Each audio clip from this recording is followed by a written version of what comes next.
So I know that you're in the throes of implementing this approach at Foursquare. Mhm. What are you trying? What experiments are you running? And what have you already learned? Yeah. So when I came in, just specific, let me talk about performance specifically. When I Yeah. came in originally, the first year I just audited performance. I just watched what everyone was doing and watched how it was administered in the system. Two pieces of interesting context for you. We had kind of pulled out annual performance reviews because of Okay.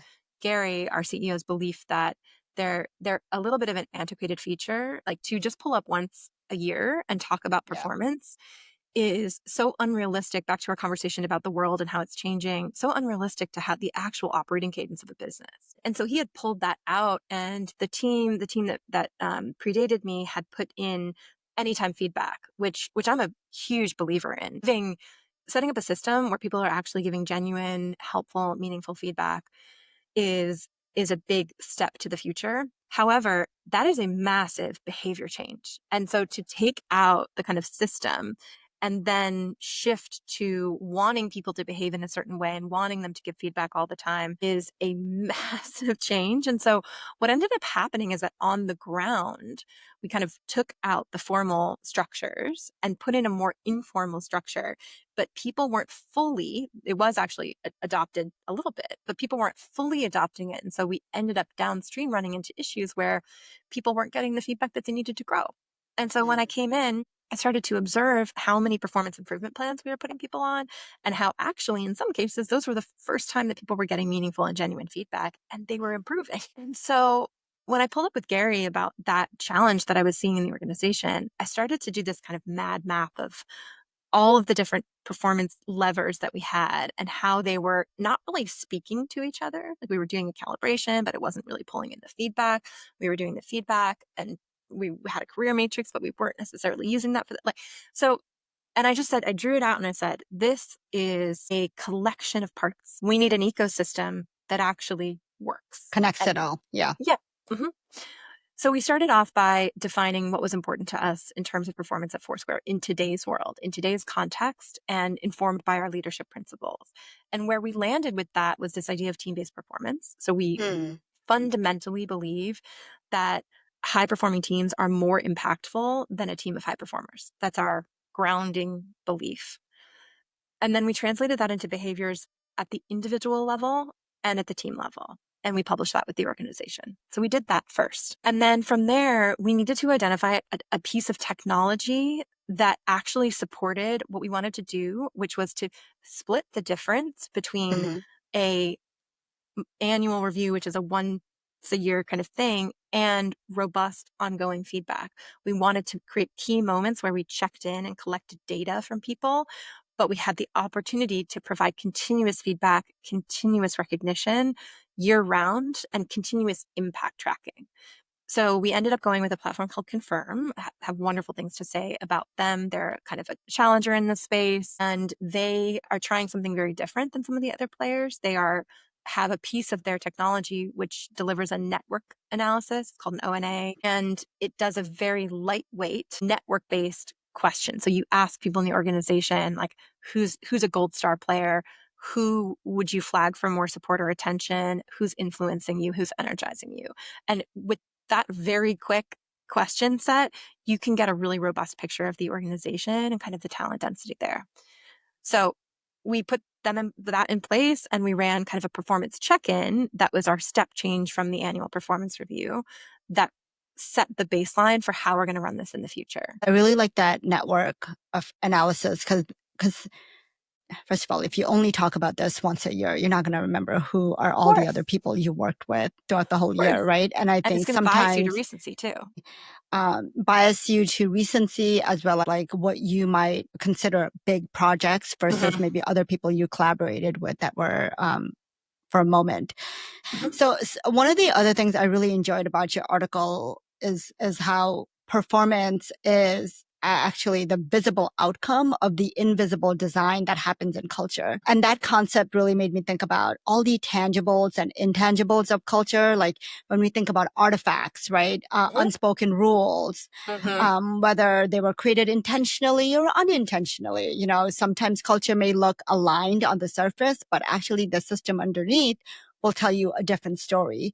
So how do you, you mentioned auditing, how do you surface what's invisible but is shaping everything, those default behaviors, the unspoken rules, the structural decisions that most leaders might overlook? Yeah, I think you need to continue to name it. Okay. I think that what you're saying, which I believe in, is that there are explicit values and there are implicit values present at all times, right? So explicit values being the stated principles and the stated values of the organization, what's important to us. Implicit values are the ways that we behave that signal to people what is important to us. And I think that the bigger the gap between explicit and implicit, the more disingenuous the organization seems, and the harder it is to actually avoid what I would call our, like, I'm sure there's a very clever word for this, but like the pitfalls of organizational culture and context, which are things like politics, which are things like, you know, infighting, which are things like looking for enemies on the inside versus trying to galvanize around something exciting. Organizations are social constructs. People are going to behave the way that they behave in social situations. And they're going to look to the rules of the organization to understand, how do I play this game? And if we're thinking about it any other way, then we're not going to be able to design. So you have to say, if you find something that is implicit, to me, it's my responsibility to surface it. If I see, hey, we're saying this is really important, but we keep doing this thing that tells people it's not, then I have to pull up with my CEO. I have to pull up with my leadership team to say, we need to understand the gap between this and why people are perceiving it as a gap, and make sure that everything we do is aligned to these leadership principles that we say are important. Culture is often thought of as just the intangibles, Yeah. like the offsite or the ping pong table available to you. Versus, I think what we're talking about is culture as strategy, culture Totally. as a product, culture as an Totally. experience, right? Totally. Totally. So I know you just renovated performance at Foursquare. Can you share an example of what you've redesigned and how that shaped what actually got prioritized, built, or shipped at the company? Yeah. So we're still in progress, is what I would say. And we've seen a ton of changes because we were able to pull up and do our engagement survey this year after doing it a year before. And we've seen a ton of extremely positive changes on specifically velocity. We had a huge leap in velocity. We also, since the moment that, even before I came in, Gary, our CEO, was trying to think about how we could increase shipping products and speed to market.